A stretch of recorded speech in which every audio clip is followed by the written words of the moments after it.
Hi, everyone. Thanks for joining the conversation with Shortlisted. It's a podcast from APMP's Greater Midwest chapter. I'm Katie Schonwitz. I've kind of been behind the scenes producing this podcast for the last year and a half or so. And it's been a while since you've heard from us. Earlier this summer, our fearless podcast host, Paul Lockwood, had to take a step back to pursue other things. And it took us a little bit to regroup and figure out exactly how we wanted to move forward without his humor and his quick wit. And as much as we will miss him, I'm happy to announce that host Heather Finch returns, this time with special guest Bruce Farrell. For those of you who know or may not know Bruce, he's kind of a rock star in our circles. He's been on our GMC board for over a decade, was #1 speaker at our annual conference for multiple years in a row. He's an APMP fellow, writer, and musician, just to name a few. Heather and Bruce, take it away. I mean, talk about coming back with a bang. I cannot imagine a more esteemed guest for us to kick back off our podcast here. So, Bruce, a lot of people may know you just from your days of speaking. You've been a very active member of APMP for many years. Definitely a fan favorite. And for those of us that were able to attend BidCon in Orlando this year, you were the surprise guest, and somehow it was kept a secret that you were coming by, and really made a splash when you got there. Do you want to talk a little bit about that experience? Well, it's funny because I wasn't going to be able to be there, and I let Rick know I just don't know that I'm ready yet. And he right away he texted me and said, "What if I give an idea to you? You will come out the first one and be a secret, and you'll come in the back room," which is what I did. And I was there with my wife, and you guys were going to go out first. And Bruce, oh my God, you're really happy. And then I came out, and everybody was clapping, and it was really special, really special. Actually, we've got a question from Dear GMC that I think we'll touch a little bit on that. And we posted this to LinkedIn to get some feedback from our members as well. But here, I'll go ahead and I'll just I'll read off the question and some of the responses that we got through LinkedIn. So, Dear GMC, without going into too much detail, I recently hit a significant setback in my career, and it's got me rattled. I'm wondering if proposals are even right for me anymore, even though I've loved the work for years. How do I know whether I should push through or make a change? Sincerely, may be done. And we got some really great responses. Tori Bunk, who is, many of you may know her name because she is the chair of our mental health affinity group and leads monthly meetings to talk about mental health concerns, especially as it relates to the proposal industry. And she's admitted that sometimes she has those thoughts as well. And, maybe switching industries, maybe switching teams, trying to see like maybe the work is still right. It's just not the environment anymore. And then Betty Storino, who many people probably know as well with her active involvement in APMP on the, previously on the GMC board, now on the international board, was just thinking about like, is it company related or a personal situation? Maybe it's just a matter of changing industry or companies. Maybe it's something that you need to do to help take care of yourself. So Bruce, do you have any thoughts on having a major setback and how to overcome that? Well, if it's in terms of you, is it right for you? I mean, answer that. If this is what you do best, then maybe come around and go back to work and do it harder. If you're thinking, I need a change and go a different way, that's a different answer. But only you know that answer. Does that make sense? Yeah, yeah, absolutely, absolutely. And I think sometimes that's really hard for us. We're kind of, a lot of us were just brought up in this, like, go, go, go, do this, achieve that. And it's hard. I know it's hard for me sometimes to connect with my needs, with who I am, what my values are sometimes, and how to shape the life that helps me to live that. Yeah. And what kind of that? Like I was in a presentation and in proposals, and I really enjoyed that. Really enjoyed that. So when I left a different work and I go to Plant Moran, which was where I was, it was really invigorating because I loved it. I just loved it. And I made do this, the decision. Does that make sense? Yeah, absolutely, absolutely. Yeah, sometimes I think we also get caught in the just like letting life happen to us instead Yeah. of leading that. Yeah. Well, yeah. How does your career, is this it?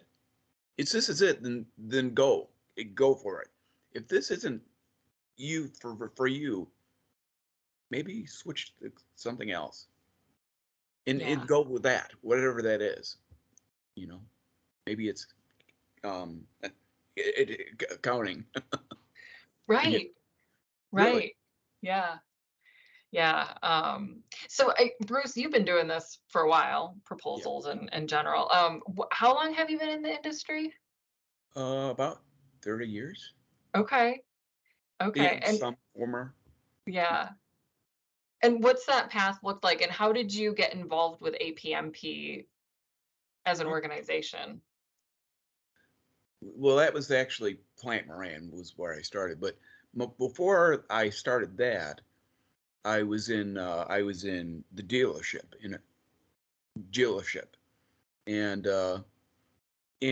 I was doing um, parts and service, but always I was doing a newsletter. You know, I was always doing something with words, and then that got me to the next job, which was QEK, which is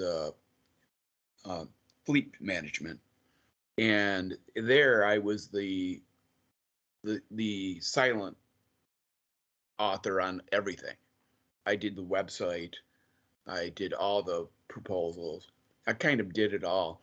And when I was there, my boss, um, Ron Shell, he said, I did he was the boss, and I had to give him a, like, this is who I am, this is where I'm going. And I set it on his desk thinking I was never get to see it again. He came right back to me. He set it on my bed. He said, "What is this? This is my my performance."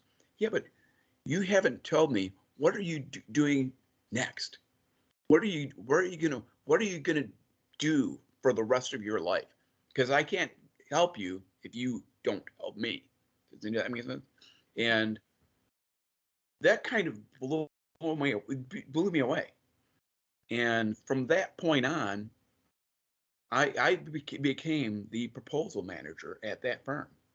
And when I got laid off, which was another story, I started with Plant Moran, and it's funny, they were thinking for somebody like me, and it's like they gave me my resume and they said, yeah, this is who he is. It was me. Yeah. And I right from the start, I just loved it. Just loved it. Yeah. Yeah, I love those moments in life where, I mean, you're just, you kind of discover or drawn to the things that you love doing, like, writing the newsletter, always being the one, like, you're like raising your hand for every writing project that you can get. And then having that leader, or maybe not even a leader, but just somebody in your life that inspires you to make a change. Yeah. Yeah. Well, and I became that person for other people because if it's important for me to know, it's important for them too. You know. Yeah. Yeah, and you definitely have a reputation for being kind and welcoming and open to newcomers, right? Like it's I hope something, so. yeah, yeah, for sure. For sure you are. So like 30 years of experience. Yeah. I'm sure you've done countless proposals, but what's one proposal that stands out in your memory? Well, the first one I did at Plant Moran was the one that took out, and it was for a city, and it was a IET assessment, and the partner, he was, I loved it from the start, but I'm nervous. Like, is he, does he not enjoy this? I don't know. And he's really, um, he's, I can't say this, closed faced. He doesn't, Stoic? yeah, everything. He said, yes, okay, yes. And everything I would do, he said, yes, okay, yes. And that was all I get. And I got we proposed it, and we won it. And I still wasn't sure if he liked me or not. And the next day, I got a really nice letter from him saying, I really appreciated that. And we're going to do a lot of work together. And we did. We still do. Well, I don't do anymore, but Yeah. not yet. Yeah. That's amazing. And I think like that first one too, where you're kind of like going into it wide-eyed and you're just like, am I doing this right? And just Yeah. having like no reaction at Yeah. all. Yes. Yes. Very. He would always um, go to like the meetings, and he'd be, you know, I'm really furious right now. I'm angry. That's how he would do it. You're angry. You gotta be. He wasn't that way. Yeah. Yeah. I once got feedback from a leader of mine. He was like, I can never tell when you're upset. Like, and I was like, I thought I just showed all of my emotion on my Yeah. face. I mean, you know me, like I'm pretty over like expressive to a fault at Yeah. sometimes, but I realized that yeah, I was really masking some of my emotions, and I've learned like, well, that's not always like you gotta give people feedback. You gotta let them Yeah. know. It's, Well, Bruce, I've got one more question for you. I know at the top of the episode we were talking about your rock star status and why you yes. were such a big hit. Do you want to talk a little bit about your experience and why you got called on stage at BPC? Um. Well, I had a head injury, which is really how I got it, and I won't go into that too much, Okay. but it it changed my life. Um, sometimes I'm good, sometimes I'm bad. And when I fell down on my bicycle, um, I was in a coma for a month, and I had a 15% chance of living. And I really close to the hospital, because if it wasn't for that, I probably would not be here. And but I got up, and I'm feeling better every day. I'm probably better now than I was last year, I think, you know, but I'm getting better just a little bit every day.